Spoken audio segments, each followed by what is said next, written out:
अस्सलाम वालेकुम स्टूडेंट्स, मैं हूं मुस्तजाब हैदर, आपका फ़िज़िक्स टीचर। हम लोग पढ़े हैं फर्स्ट ईयर फ़िज़िक्स का चैप्टर नंबर 8 और उसमें हम लोगों ने अपने प्रीवियस लेक्चर में डिस्कस किया था डॉपलर इफ़ेक्ट को और उसके पहले 2 केसेस को डिस्कस किया था।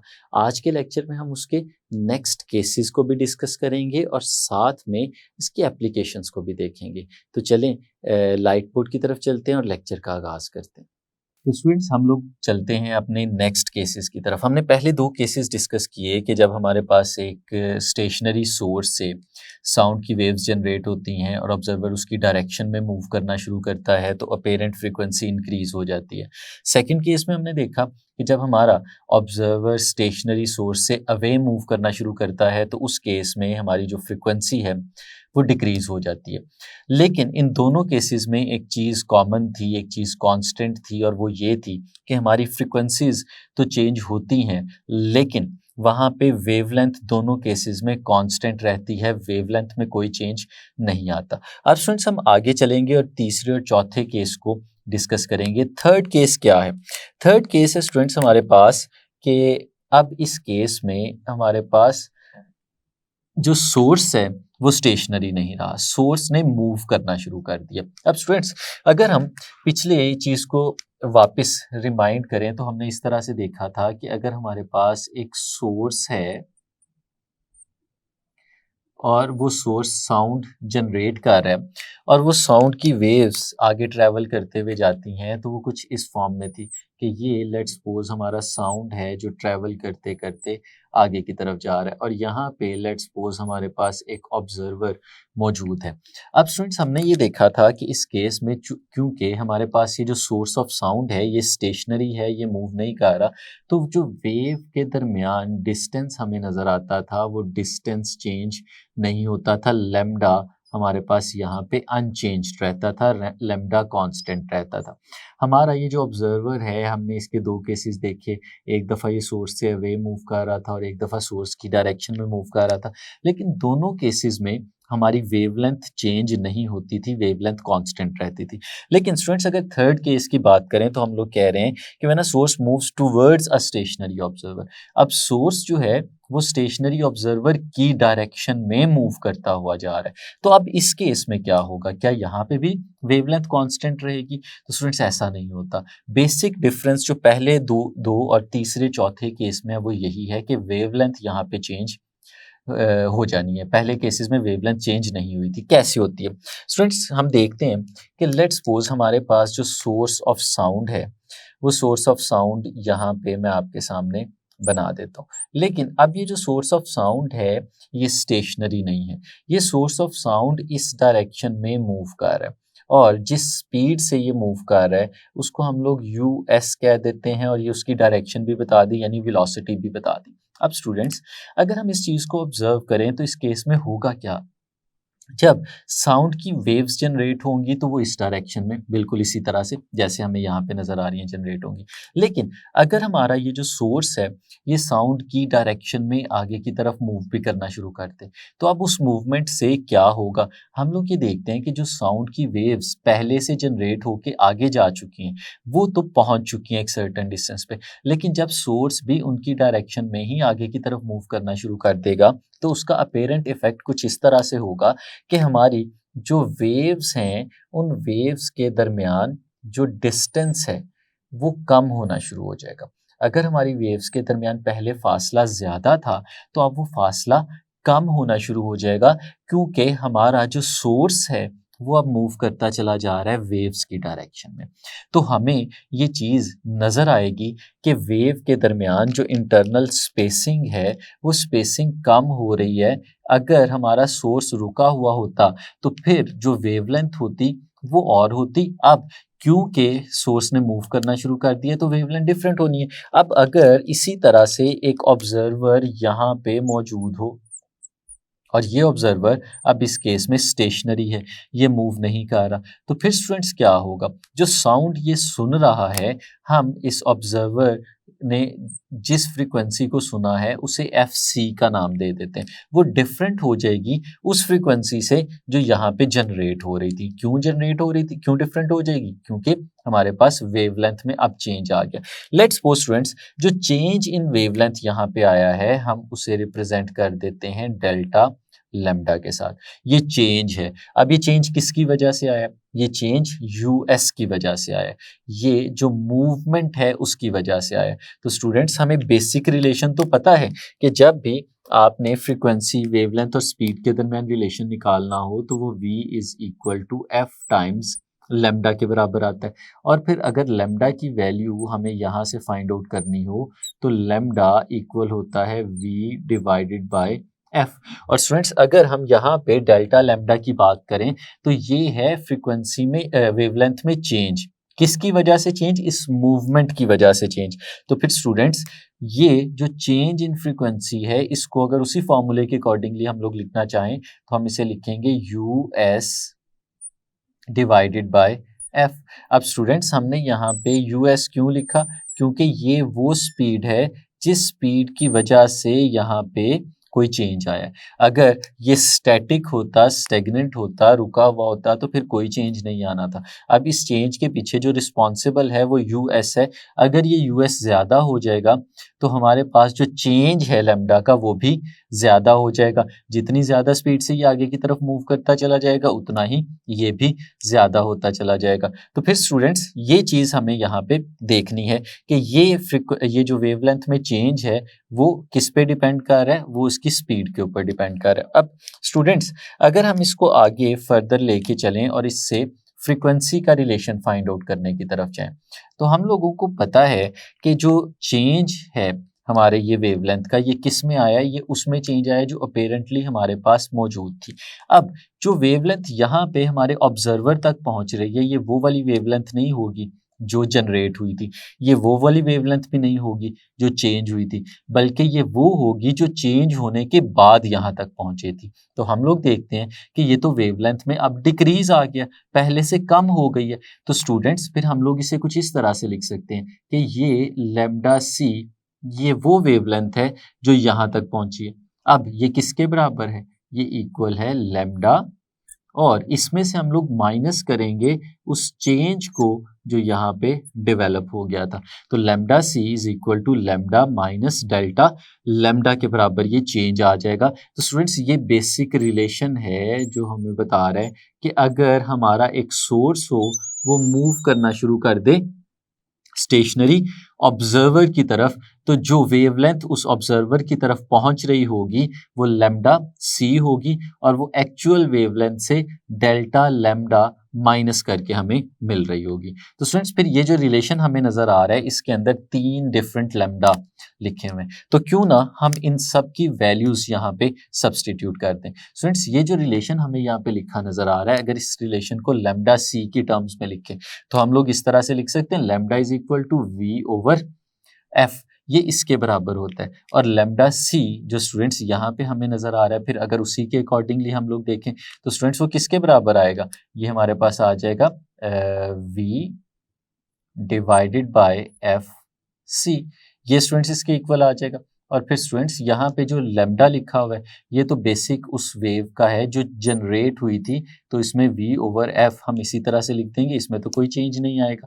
और स्टूडेंट्स जो डेल्टा लैम्डा लिखा हुआ है यहाँ पे हमने देखा कि ये किसके बराबर है? ये minus u S divided by f, ये स्टूडेंट्स इसके इक्वल आ जाएगा। अब अगर हम इसे सॉल्व करें तो जो राइट हैंड साइड हमें नज़र आ रही है स्टूडेंट्स इसमें हम लोग एलसीएम ले लेते हैं तो ये हमारे पास कुछ इस फॉर्म में आ जाएगा कि f जो है ये डिनोमिनेटर में आ गया और न्यूमरेटर में हमारे पास v माइनस यू एस इस तरह का रिलेशन आ जाएगा। और अगर लेफ्ट हैंड साइड पे देखें तो v divided by f c हमारे पास ये रिलेशन यहाँ पे बन जाएगा। तो स्टूडेंट्स हमें रिलेशन बेसिकली देखना है एफ सी और एफ के दरमियान जो कि हम यहाँ पे फाइंड आउट करते आ रहे हैं। तो स्टूडेंट्स अगर थोड़ा सा इसे हम लोग रीअरेंज करते हैं, मैं आपसे कहता हूँ कि इसकी जो दोनों साइड्स हमें नज़र आ रही हैं लेफ्ट हैंड साइड और राइट हैंड साइड दोनों का रेसिप्रोकल ले लें, दोनों को उलट दें तो ये रिलेशन कुछ इस तरह से आ जाएगा, एफ सी ऊपर चला जाएगा,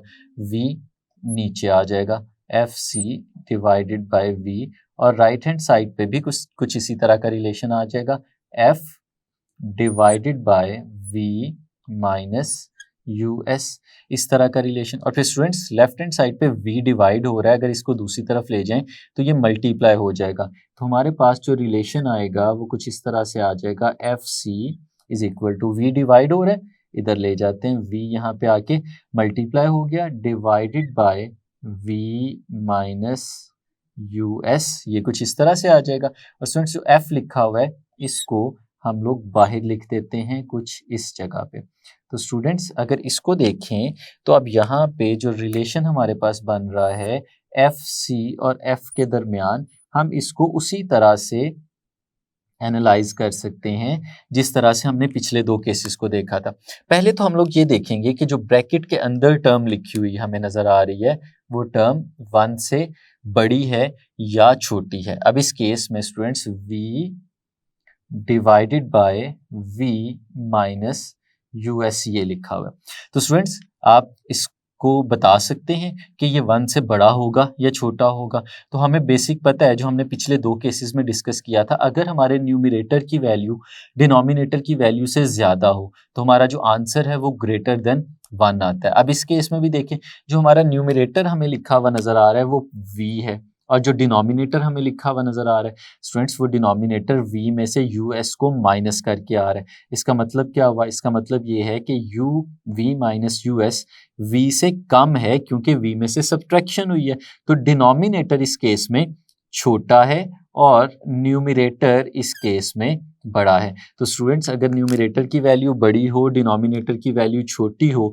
तो हमें पता है हमारा आंसर ग्रेटर देन 1 हुआ करता है। तो ये जो आंसर यहाँ पे आएगा ये 1 से बड़ा आएगा। तो स्टूडेंट्स ये ब्रैकेट के अंदर जो चीज़ लिखी हुई है ये 1 से बड़ी है। तो स्टूडेंट्स हमने इसको जैसे पहले देखा था यहाँ पे भी उसी तरह से देख सकते हैं कि लेट्स सपोज ये अगर वैल्यू हम लोग कंसीडर कर रहे हैं ये 1 से बड़ी है, तो लेट्स सपोज ये वैल्यू 1 से बड़ी 3 है। तो अगर ये 3 है तो रिलेशन कुछ ऐसे बनेगा, f c is equal to 3 times of f। तो स्टूडेंट्स यहाँ से अगर पूछा जाए कि एफ सी बड़ा है या f बड़ा है, तो हम देख रहे हैं कि f को 3 से मल्टीप्लाई किया गया है फिर ये एफ सी के इक्वल आया है, तो इसका मतलब है f छोटा था पहले फिर ही ये 3 से मल्टीप्लाई करके एफ सी के इक्वल आए, या जैसे मैंने पहले भी बताया f c divided by f, जो एफ मल्टीप्लाई हो रहा है 3 के साथ उसको इस तरफ ले डिवाइड हो जाता है, तो f c divided by f ये 3 आ रहा है। तो स्टूडेंट्स इस केस में हमें फिर पता चल रहा है कि यहाँ पे हमारे पास एफ सी बड़ा है और एफ छोटा है। तो स्टूडेंट्स अगर ब्रैकेट के अंदर वाली वैल्यू 1 से बड़ी हो जाए तो इसका मतलब क्या है, इसका रिजल्ट हमारे पास क्या निकल रहा है, रिजल्ट ये निकल रहा है कि हमारा f c is greater than f, हमारा एफ सी एफ से बड़ा आ जाता है, यानी जो अपेरेंट फ्रीक्वेंसी हमारा यहाँ पे स्टेशनरी ऑब्जर्वर मूव करते हुए सोर्स की वजह से सुनेगा वो फ्रीक्वेंसी उसकी एक्चुअल फ्रीक्वेंसी से या जनरेटेड फ्रीक्वेंसी से ज़्यादा होगी। तो स्टूडेंट्स ये रिजल्ट भी हम लोग यहाँ पे लिख लेते हैं कि इस केस में एफ सी जो यहाँ पे हम लोगों ने फाइंड आउट किया ये बड़ा है एफ से, यानी जो हमारे पास यहाँ पे फ्रीक्वेंसी ऑब्जर्व हो रही है वो जनरेटेड फ्रीक्वेंसी की निस्बत ज़्यादा है अगर हमारा सोर्स मूव करे हमारे स्टेशनरी ऑब्जर्वर की तरफ। और इस केस में जो इम्पोर्टेंट चीज़ आपको बताई वो ये है कि यहाँ पे हमारी वेवलेंथ चेंज हुई है, पहले दोनों केसेस में वेवलेंथ चेंज नहीं हुई थी, और चेंज किस तरह से हुई है, वेवलेंथ डिक्रीज कर गई है। अब वेवलेंथ पहले से कम हो गई है क्योंकि सोर्स जब मूव कर रहा था तो वेव्स के दरमियान फासला कम हो रहा था। तो स्टूडेंट्स फोर्थ केस की तरफ चलते हैं जिसमें हमने देखा कि अगर हमारे पास जो सोर्स ऑफ साउंड है वो हमारे ऑब्जर्वर से अवे मूव करना शुरू करते तो फिर इस केस में क्या होगा।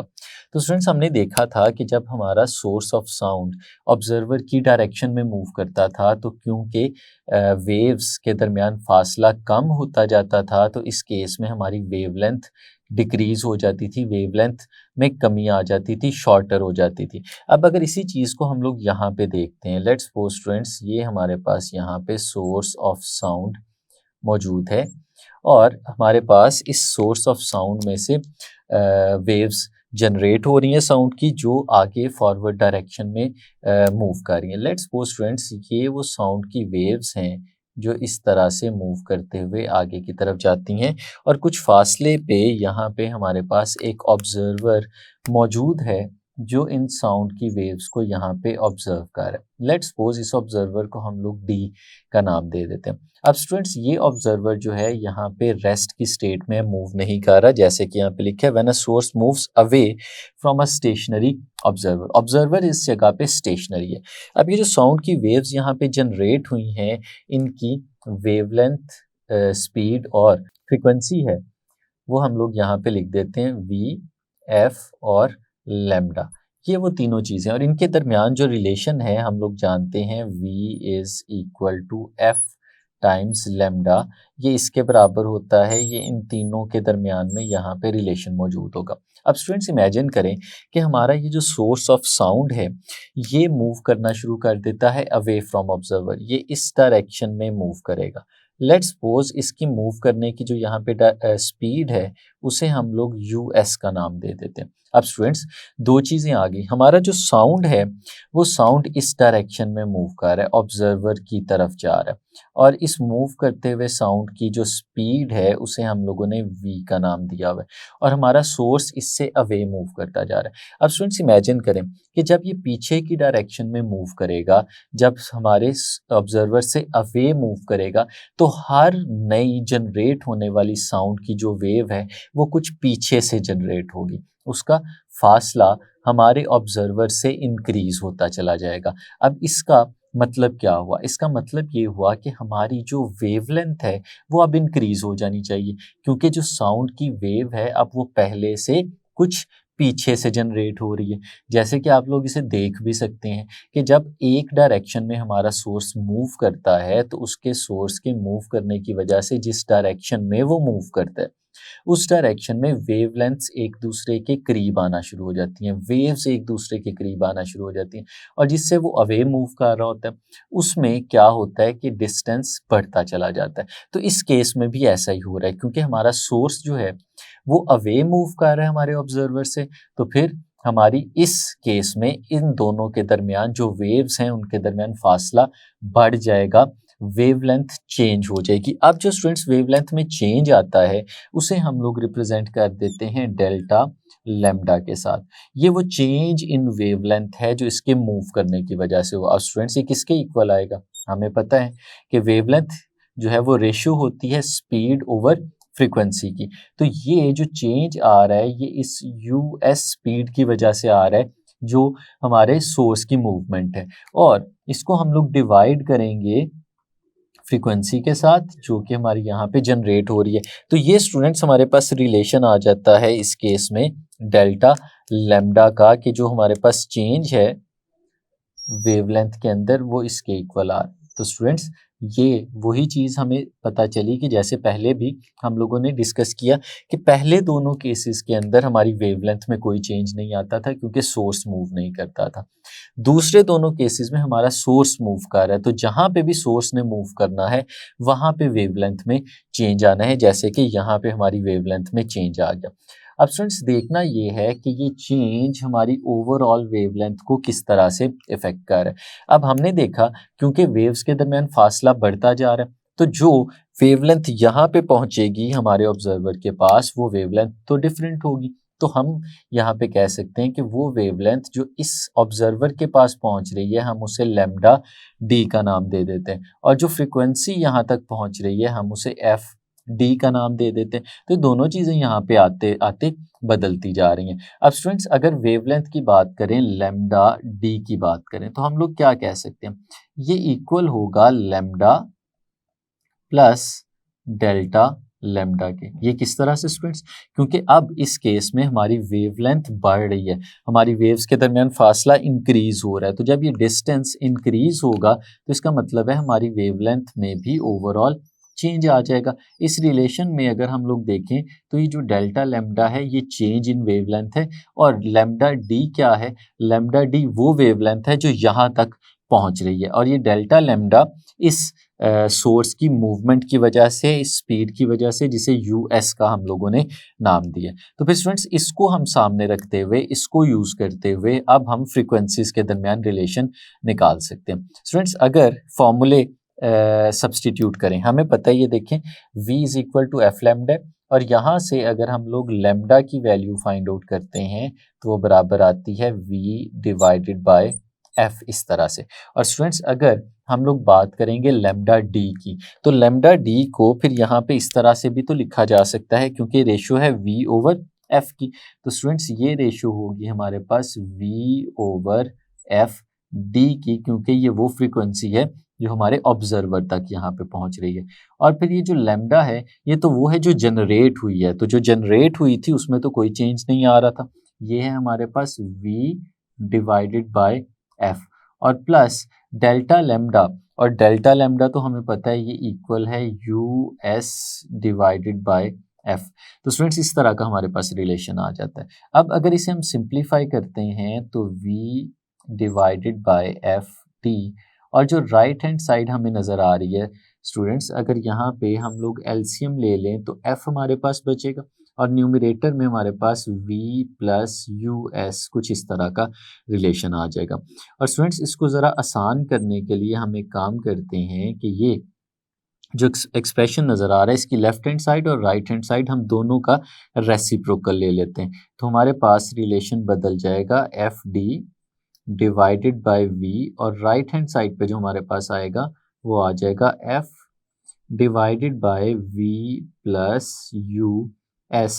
कुछ इस तरह का स्टूडेंट्स हमारे पास ये रिलेशन बना हुआ मिल जाएगा। अब अगर इसको भी थोड़ा सा हम लोग फर्दर रीअरेंज करें तो स्टूडेंट्स हमारे पास कुछ रिलेशन ऐसे आएगा, एफ डी जो यहाँ पे लिखा हुआ है हम इसको इसी तरह से लिखा रहने देते हैं, और राइट हैंड साइड पे कुछ ऐसे करते हैं कि ये जो v यहाँ पे डिनोमिनेटर में है इसको हम दूसरी तरफ ले जाते हैं, वहाँ पे मल्टीप्लाई हो जाएगा, तो हमारे पास कुछ रिलेशन ऐसा आएगा v divided bye v plus U S.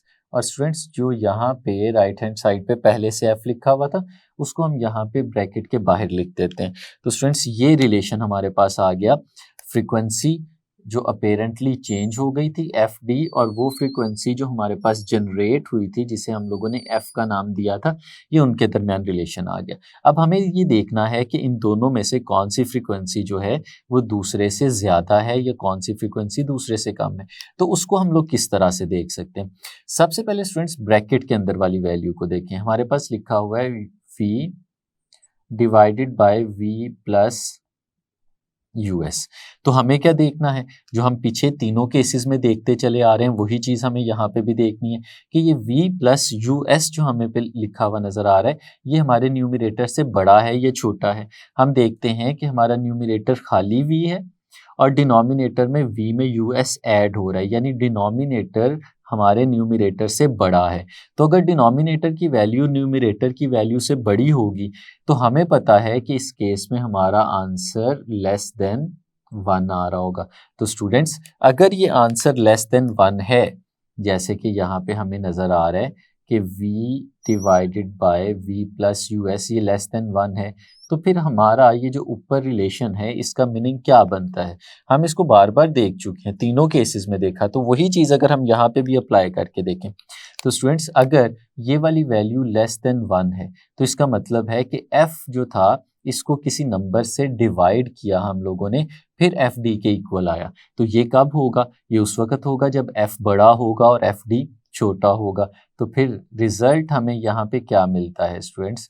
Result हमें यहाँ पे ये मिलता है कि एफ डी जो इस केस में हमें नज़र आ रहा है that F D is less than F, यानी हम जो फ्रीक्वेंसी यहाँ पे सुन रहे हैं वो जनरेटेड फ्रीक्वेंसी की निस्बत कम है, यानी हमारे ऑब्जर्वर ने जो फ्रीक्वेंसी अब यहाँ पे सुनी थी, जो साउंड उसने यहाँ पे सुना था, उस साउंड की वैल्यू उस जनरेटेड साउंड की वैल्यू से, की फ्रीक्वेंसी की वैल्यू से कम थी। तो स्टूडेंट्स ये रिजल्ट भी हम लोग फिर यहाँ पे लिख देते हैं कि इस केस में हमारा जो एफ डी हमें मिल रहा है यहाँ पे, that F D is less than F, यानी हमारी फ्रीक्वेंसी जो इस केस में हमें मिल रही थी वो डिक्रीज हो चुकी थी। अब स्टूडेंट्स ये 4 केसेस हैं जो यहाँ पे आपके सामने लिखे हुए। हम इन चारों केसेस का एक जनरल एनालिसिस करेंगे और एक फाइनल कंक्लूजन पे आएंगे। पहले केस में हमने देखा कि जब हमारा ऑब्जर्वर सोर्स की तरफ जा रहा था तो फ्रीक्वेंसी इंक्रीज हो गई। फिर हमने देखा कि जब हमारा ऑब्जर्वर हमारे सोर्स से अवे जा रहा था तो फ्रीक्वेंसी कम हो गई। फिर हमने देखा जब हमारा सोर्स ऑब्जर्वर की तरफ जा रहा था तो फिर से फ्रीक्वेंसी बढ़ गई। और फिर आखिरी केस में हमने देखा कि जब हमारा सोर्स ऑब्जर्वर से अवे जा रहा था तो फ्रीक्वेंसी फिर कम हो गई। अब अगर इन चारों केसेस को देखें तो 2 केस ऐसे हैं जिनमें फ्रीक्वेंसी बढ़ती है अपेरेंटली, और 2 केसेस ऐसे हैं जिसमें फ्रीक्वेंसी कम होती है। तो पहला केस और फोर्थ केस, थर्ड केस, अगर इन दोनों केसेस को देखें तो हमारी फ्रीक्वेंसी इंक्रीज कर रही है। लेकिन इन दोनों केसेस में एक चीज़ कॉमन है, एक चीज़ मुश्तरक है, वो ये है कि हमारे सोर्स और ऑब्जर्वर के दरमियान फासला कम हो रहा है। वो फासला एक दफ़ा तो ऑब्जर्वर के मूव करने की वजह से हो रहा है और एक दफ़ा सोर्स के मूव करने की वजह से हो रहा है। तो स्टूडेंट्स यहाँ से हम ये रिजल्ट ले सकते हैं कि चाहे ऑब्जर्वर मूव करे चाहे सोर्स मूव करे, अगर सोर्स और ऑब्जर्वर के दरमियान डिस्टेंस कम हो रहा होगा तो फ्रीक्वेंसी अपेरेंटली इंक्रीज हो जाएगी। तो अगर बाकी दूसरे दोनों केसेस को देखें कि अगर हमारा ऑब्जर्वर हमारे सोर्स से अवे मूव कर रहा था या हमारा सोर्स हमारे ऑब्जर्वर से अवे मूव कर रहा था, तो दोनों केसेस में अपेरेंट फ्रीक्वेंसी की वैल्यू एक्चुअल फ्रीक्वेंसी की वैल्यू से कम थी। तो फिर स्टूडेंट्स ये रिजल्ट हम यहाँ पे भी अप्लाई कर सकते हैं कि अगर किसी भी मूवमेंट की वजह से, चाहे वो मूवमेंट सोर्स की हो चाहे वो मूवमेंट ऑब्जर्वर की हो, अगर सोर्स और ऑब्जर्वर के दरमियान फासला बढ़ रहा है, वो एक दूसरे से दूर जा रहे हैं, तो अपेरेंट फ्रीक्वेंसी एक्चुअल फ्रीक्वेंसी से हमेशा कम होगी। तो स्टूडेंट्स ये है फाइनल रिजल्ट जो हम लोगों ने याद रखना है डॉपलर इफेक्ट के केस में, कि रिलेटिव मोशन जब भी हो वो इस तरह की अगर हो कि सोर्स और ऑब्जर्वर के दरमियान डिस्टेंस डिक्रीज हो रहा हो तो हमारी फ्रीक्वेंसी इंक्रीज हो जाएगी, और अगर सोर्स और ऑब्जर्वर के दरमियान डिस्टेंस इंक्रीज हो रहा हो तो हमारी फ्रीक्वेंसी कम हो जाएगी। और ये भी याद रखना है कि ये 4 केसेस हैं जिसमें हमने हमेशा किसी न किसी एक चीज़ को स्टेशनरी कंसीडर किया था। अगर हमारी कोई भी चीज़ स्टेशनरी ना हो बल्कि रिलेटिव मोशन ऐसे हो कि सोर्स ऑब्जर्वर की तरफ जा रहा है और ऑब्जर्वर सोर्स की तरफ जा रहा है, दोनों एक दूसरे की तरफ मूव कर रहे हैं, तो फिर भी स्टूडेंट्स यही केस होगा। हमें सिर्फ ये देखना है कि डिस्टेंस इंक्रीज कर रहा है या डिक्रीज कर रहा है। अगर सोर्स और ऑब्जर्वर की रिलेटिव मोशन ऐसी है कि इनके दरमियान डिस्टेंस डिक्रीज हो रहा है तो अपेरेंट फ्रीक्वेंसी इस केस में भी इंक्रीज हो जाएगी। इसमें किसी एक ऑब्जेक्ट का स्टैटिक होना ये ज़रूरी नहीं है। तो स्टूडेंट्स ये चारों केसेस हम लोगों ने डिस्कस कर लिए। अब इसकी बहुत ही इंटरेस्टिंग एप्लीकेशंस हैं, हम उन एप्लीकेशंस को भी डिस्कस करेंगे। तो स्टूडेंट्स एप्लीकेशंस में जो सबसे पहली और बड़ी इंटरेस्टिंग एप्लीकेशन है वो है रेडार सिस्टम की। हमें पता है कि रेडार जो हैं वो नॉर्मली यूज़ होते हैं डिटेक्ट करने के लिए एरोप्लेन्स को जो कि हमारी टेरिटरी के अंदर मूव कर रहे होते हैं। ये सिविलियन पर्पस के लिए भी यूज़ होते हैं और मिलिट्री पर्पस के लिए भी यूज़ होते हैं। अब एक रेडार का बेसिक ऑपरेशन किस तरह से होता है। रेडार एक ऐसी डिवाइस होती है जो कि इलेक्ट्रोमैग्नेटिक रेडिएशंस को ट्रांसमिट भी करती है और इलेक्ट्रोमैग्नेटिक रेडिएशंस को रिसीव भी करती है, यानी रेडार एक ट्रांसमिटर भी है और एक रिसीवर भी है। अब इन रेडार्स को अगर हम लोग यूज़ करते हैं तो उसी तरह से डॉपलर इफ़ेक्ट को इस्तेमाल करते हुए यहाँ पे फ्रीक्वेंसीज़ के डिफरेंस को हम लोग कैलकुलेट करते हैं। लेट्स सपोज हमारे पास एक रेडार है जो कि एक सर्टन इलेक्ट्रोमैग्नेटिक रेडिएशन को ट्रांसमिट कर रहा है और फिर रिसीव भी कर रहा है। अब अगर वो एयर में एक ख़ास एंगल पे उन रेडिएशंस को ट्रांसमिट करता है तो वो एयर में हर जगह पे फैल जाएंगी, बिखर जाएंगी। अब वो जो ट्रांसमिटेड रेडिएशंस हैं हमें उनकी फ्रीक्वेंसी का भी पता है और हमें उनकी वेवलेंथ का भी पता है क्योंकि वो हमने खुद से ट्रांसमिट की हुई है। अब अगर वो आसमान पे मौजूद किसी भी प्लेन से टकराती हैं और टकरा के वापस आती हैं और हमारा रेडार उन्हें रिसीव करता है और फिर उन रिसीव्ड रेडिएशन की फ्रीक्वेंसी और वेवलेंथ को ऑब्जर्व करते हैं। तो स्टूडेंट्स हम लोगों ने देखा था कि अगर हमारी वेवलेंथ और फ्रीक्वेंसी का में अगर देखें तो अगर हमारी फ्रीक्वेंसी डिक्रीज हो रही हो तो डिक्रीज होने का मतलब ये होता है कि हमारा जो ऑब्जेक्ट है वो अवे मूव कर रहा है, और अगर वो फ्रीक्वेंसी इंक्रीज हो रही हो तो इंक्रीज करने का मतलब ये होता है कि हमारा ऑब्जेक्ट जो है वो हमारे करीब आ रहा है। जैसे हमने सोर्स और ऑब्जर्वर में देखा था कि अगर हमारा ऑब्जर्वर हमारे सोर्स की डायरेक्शन में जा रहा था तो फ्रीक्वेंसी इंक्रीज हो गई थी, और अगर हमारा सोर्स ऑब्जर्वर की डायरेक्शन में जा रहा था फिर भी हमारी फ्रीक्वेंसी इंक्रीज हो गई थी। तो स्टूडेंट्स, अगर रेडार ने इलेक्ट्रोमैग्नेटिक रेडिएशंस को थ्रो किया और वो किसी प्लेन से टकरा के वापस आई और उनकी फ्रीक्वेंसी पहले से ज़्यादा हो गई, फ्रीक्वेंसी इंक्रीज हो गई, तो इसका मतलब था कि वो प्लेन हमारी डायरेक्शन में मूव कर रहा है।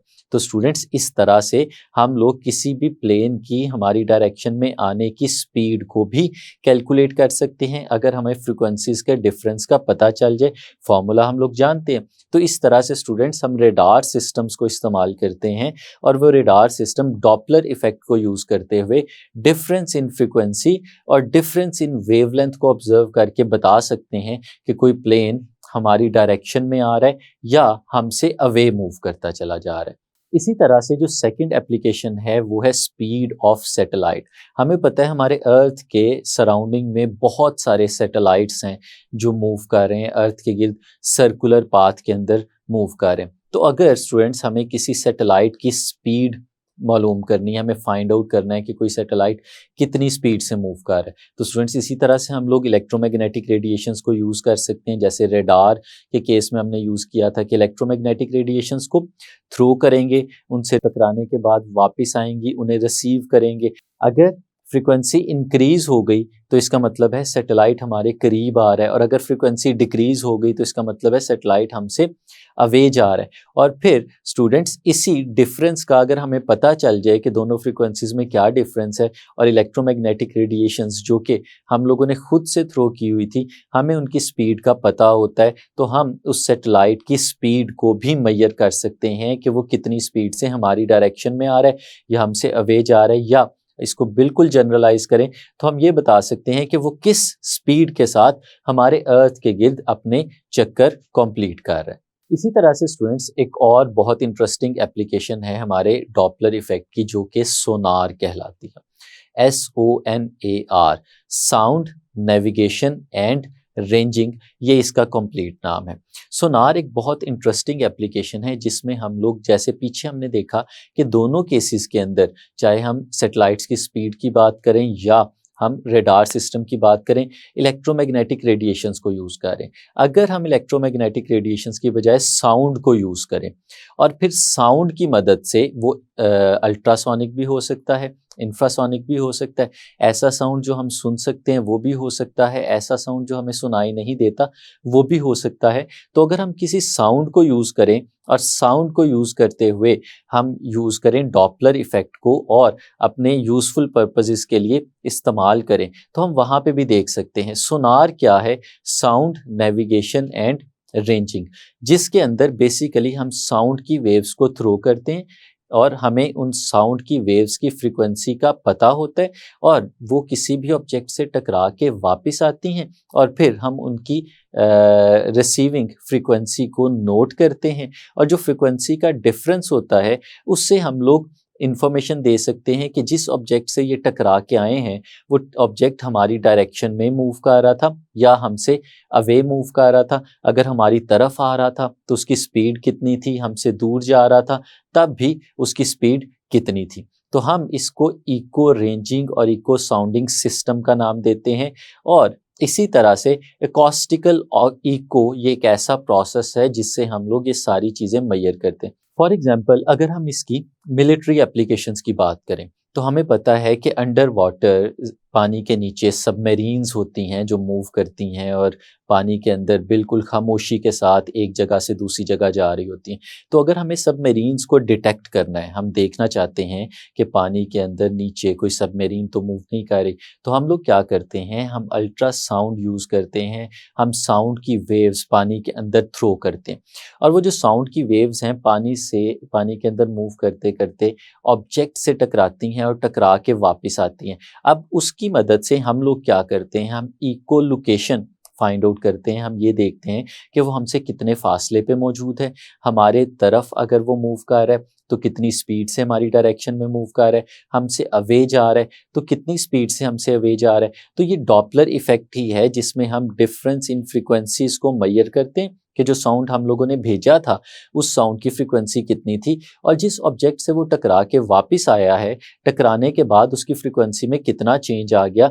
तो एक तो डिफरेंस इन फ्रीक्वेंसी से हम लोग ये बता सकते हैं कि वो हमारी डायरेक्शन में आ रहा है या हमसे दूर जा रहा है, क्योंकि अगर फ्रीक्वेंसी इंक्रीज हो जाएगी रिसीविंग की तो इसका मतलब होगा वो हमारे करीब आ रहा है, और अगर फ्रीक्वेंसी डिक्रीज हो जाएगी तो इसका मतलब होगा वो हमसे दूर जा रहा है। ये तो हमें इस पता चल जाएगा कि उसकी मूवमेंट हमारी डायरेक्शन में या हमसे अवे।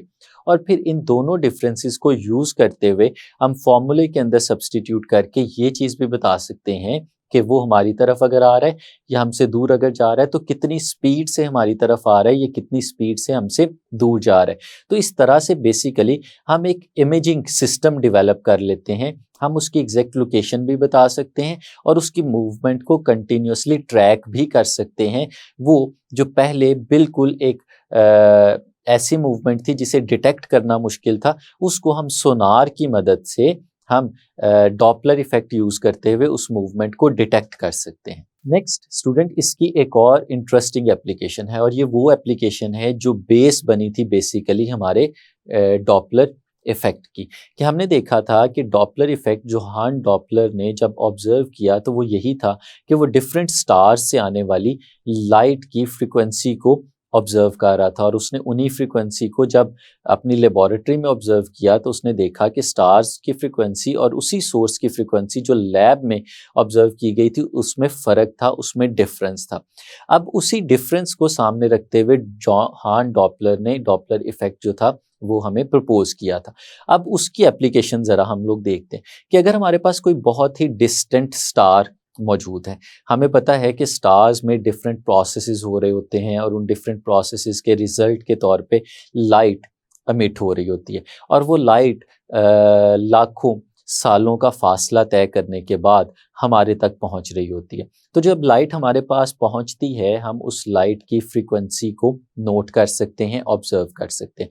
अब हमें पता है कि हमारे पास जो विजिबल लाइट है उसका एक स्पेक्ट्रम होता है, जैसे कि आपको नज़र आ रहा है।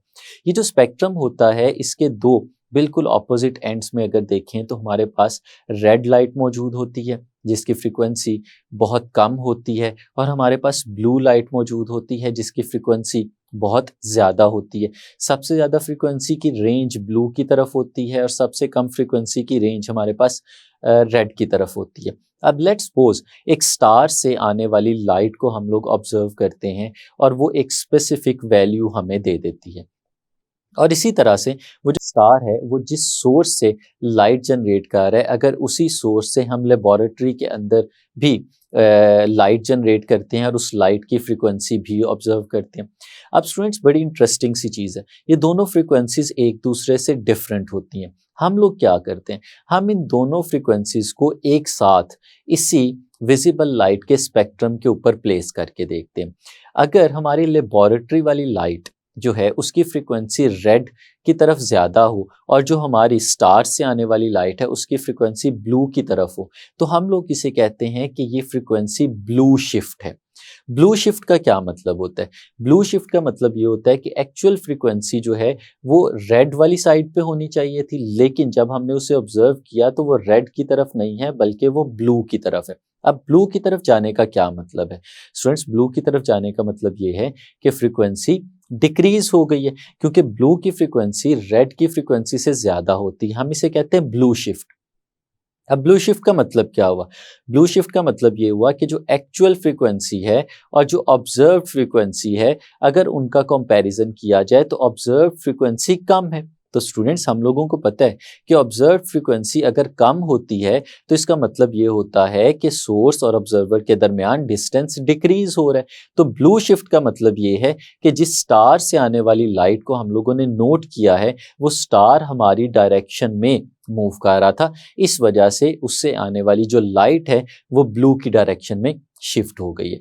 तो इसी तरह से अगर हम इसका ऑपोजिट केस देखें कि हमारी लाइट अगर रेड की डायरेक्शन में शिफ्ट हो जाए, यानी जो हमने लेबोरेटरी के अंदर ऑब्जर्वेशन ली थी वो फ्रीक्वेंसी और हो, और जो ऑब्जर्व फ्रीक्वेंसी है वो उससे कम की फ्रीक्वेंसी हमें मिल रही हो, तो वो रेड की डायरेक्शन में शिफ्ट हो जाएगी। तो ये जो रेड की डायरेक्शन में शिफ्ट होना है, इसे हम रेड शिफ्ट का नाम देते हैं। अब रेड शिफ्ट का क्या मतलब है? रेड शिफ्ट का मतलब है कि फ्रीक्वेंसी जो हमें मिल रही है वो कम हो गई है, और हमें पता है कि फ्रीक्वेंसी तो उस वक्त कम होती है जब हमारा सोर्स हमारे ऑब्जर्वर से दूर जा रहा हो। तो स्टार हमारा सोर्स है, तो अगर वो रेड शिफ्ट होगी तो इसका मतलब ये होगा कि हमारा स्टार हमारे ऑब्जर्वर से यानी अर्थ से अवे मूव कर रहा है। तो स्टूडेंट्स, ये बहुत इंटरेस्टिंग सा फिनोमिना हो गया कि इस तरह से हम लोग बता सकते हैं कि जो डिस्टेंट स्टार्स हैं वो हमारे अर्थ की तरफ मूव कर रहे हैं या अर्थ से अवे मूव कर रहे हैं। अगर तो वो अर्थ की तरफ मूव कर रहे हुए तो हमें ब्लू शिफ्ट मिलेगी,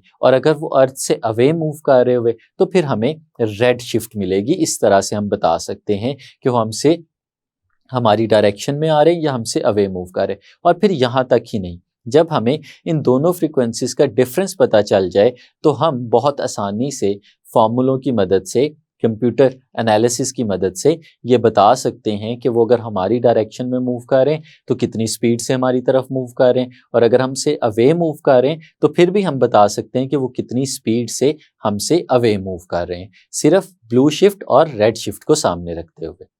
इसी तरह से स्टूडेंट्स, डॉपलर इफेक्ट की एक और बड़ी इंटरेस्टिंग एप्लीकेशन है जो कि है रेडार स्पीड ट्रैप। जैसे कि आपने देखा होगा कि डिफरेंट जो मोटरवेज होते हैं उनके ऊपर स्पीड डिटेक्टिंग कैमरास लगे होते हैं। वो बेसिकली कैमरास क्या होते हैं, वो यूज़ कर रहे होते हैं डॉपलर इफेक्ट, और इसी डॉपलर इफेक्ट को यूज़ करते हुए वो मूव करती हुई व्हीकल्स की स्पीड को मेजर कर रहे होते हैं। अब वो किस तरह से होती है? वो कंटिन्यूअसली रेडार की तरह से माइक्रोवेव्स के बर्स्ट जो हैं वो हमारी गुजरने वाली व्हीकल्स की तरफ फेंक रहे होते हैं। अब वो जो माइक्रोवेव्स जाएंगी, अगर रास्ते में कोई व्हीकल आ रही है वो इस व्हीकल से टकराएंगी और टकराने के बाद वापस आ जाएंगी। अब स्टूडेंट्स, जब वो वापस आएंगी तो जाहिर सी बात है उनकी फ्रीक्वेंसी में कोई ना कोई चेंज आ गया होगा। तो वो जो चेंज इन फ्रीक्वेंसी है हम उसे ऑब्जर्व कर लेते हैं, और हमें पता है कि जो वेव्स हमने भेजी थी उसकी फ्रीक्वेंसी तो पहले से नाउन होगी, और जो चेंज इन फ्रीक्वेंसी आएगी वो भी हमें पता चल गई। तो जब डिफरेंस इन फ्रीक्वेंसी हमें पता चल जाएगा तो हमारे उसी सिस्टम के अंदर, उसी ट्रैप के अंदर फॉर्मूला है जिसमें बहुत आसानी से वैल्यू सब्सटीट्यूट होंगी और हमें स्पीड मिल जाएगी। यानी गुजरने वाली व्हीकल जो हमारी तरफ आ रही हैं या हमसे अवे जा रही हैं, हम बहुत आसानी से डॉपलर इफेक्ट को यूज़ करते हुए उनकी स्पीड की इंफॉर्मेशन ले सकते हैं। हम देख सकते हैं कि वो जो मूव कर रही हैं उनकी मूवमेंट की स्पीड कितनी है। तो इस तरह से हम लोग स्पीड ट्रैप सिस्टम डिज़ाइन करते हैं यूजिंग डॉपलर इफेक्ट। और स्टूडेंट्स, हमारी बुक में कुछ इंटरेस्टिंग इन्फॉर्मेशन भी डिफरेंट जगहों पे दी गई है, हम उन्हें भी देखते हैं। एक चीज़ जो है, जो हमारे पास नेचुरल हमारे इन्वायरमेंट के अंदर बैट्स होती हैं। बैट्स एक बहुत अच्छी एग्जांपल हैं जो कि डॉपलर इफेक्ट को यूज़ करती हैं। बैट्स हमारी इको लोकेशन के लिए, किसी भी जगह पे देखने के लिए अपनी आंखों से ज़्यादा जिस चीज़ का सहारा लेती हैं वो अपनी आवाज़ है, कि वो कंटिन्यूसली एक साउंड एमिट करती रहती हैं जो ज़रूरी नहीं है कि हम इंसान सुन सकें। और वो साउंड जब उनके रास्ते में आने वाली किसी भी रुकावट से टकराता है तो टकरा के वापस आता है और वो साउंड को सुनती रहती हैं, और फिर उसके डिफरेंस से उनके दिमाग के अंदर एक इमेज बनता है जो कि डिफरेंस इन साउंड की वजह से होता है, और इस तरह से वो लोकेट करती हैं अपने रास्ते में आने वाले ऑब्जेक्ट्स को, और वो अपने रास्ते को तलाश भी इसी तरह से करती हैं। इसी तरह से स्टूडेंट्स, हमारे पास जो डॉल्फिन है, डॉल्फिन भी इको लोकेशन को यूज़ करती हैं। वो भी कंटिन्यूस साउंड की वेव्स जो हैं उन्हें पानी के अंदर अपनी मूवमेंट के दौरान थ्रो करती रहती हैं, और वो साउंड की वेव्स टकरा के वापस उन तक आती हैं, और फिर वो जो डिफरेंस होता है उसकी मदद से वो भी अपने माइंड के अंदर एक इमेज क्रिएट करती हैं, और उस इमेज की मदद से वो देख सकती हैं। और बड़ी फेमस हमारे पाकिस्तान में दरियाए सिंध के अंदर इंडस डॉल्फिन पाई जाती है, और हमें पता है कि वो इंडस डॉल्फिन एक ऐसी डॉल्फिन है जिसे ब्लाइंड डॉल्फिन भी कहते हैं, क्योंकि उसकी आंखें ही नहीं होती, क्योंकि दरियाए सिंध का इंडस का जो पानी है वो बहुत गदला है, आँखों की वहाँ पे ज़रूरत ही नहीं है। तो उनकी कंप्लीट इमेजिंग जो है वो बिल्कुल इसी तरह से इकोलोकेशन की मदद से होती है। डॉपलर इफ़ेक्ट जो है वही यहाँ पे भी इस्तेमाल हो रहा होता है। और इसी तरह से अगर मॉडर्न एप्लीकेशंस की बात करें तो डॉपलर इफ़ेक्ट की एक और भी बहुत इंटरेस्टिंग एप्लीकेशन है कि ये हमारी बॉडी में मौजूद ब्लड जो ब्लड है या डिफरेंट फ्लूइड्स हैं वो जो मूव कर रहे हैं उनकी स्पीड को भी डिटरमिन करने के लिए इस्तेमाल किया जा सकता है कि अगर हम लोग अल्ट्रासाउंड वेव्स यूज़ करें और अपनी बॉडी के किसी भी पार्ट के ऊपर गिराएं तो वो जो वेव्स हैं वो मूव करते हुए फ्लूइड से टकराएंगी, टकरा के वापस आएंगी और फिर वही चीज़ जो हम हर एक एप्लीकेशन में देखते आ रहे हैं कि जो डिफरेंस इन वेवलेंथ या डिफरेंस इन फ्रीक्वेंसी आएगा हम उससे उसकी स्पीड जो है वो डिटरमिन कर सकते हैं और फिर उस स्पीड को यूज़ करते हुए हम आगे प्रेशर भी कैलकुलेट कर सकते हैं और भी जिस चीज़ की ज़रूरत होती है मेडिकल पर्पसेस के लिए हम उसे इस्तेमाल कर सकते हैं। तो स्टूडेंट्स ये थी हमारे पास एप्लीकेशंस डॉपलर इफ़ेक्ट की। तो स्टूडेंट्स ये था हमारा आज का लेक्चर जिसमें हम लोगों ने डॉपलर इफ़ेक्ट को कंप्लीट किया। अब हम इसके सारे केसेस को समझ चुके हैं और साथ में हम लोगों ने इसकी एप्लीकेशंस को भी देखा। उम्मीद है आपको अच्छे से समझ आया होगा। इजाज़त दीजिए। अल्लाह हाफ़िज़।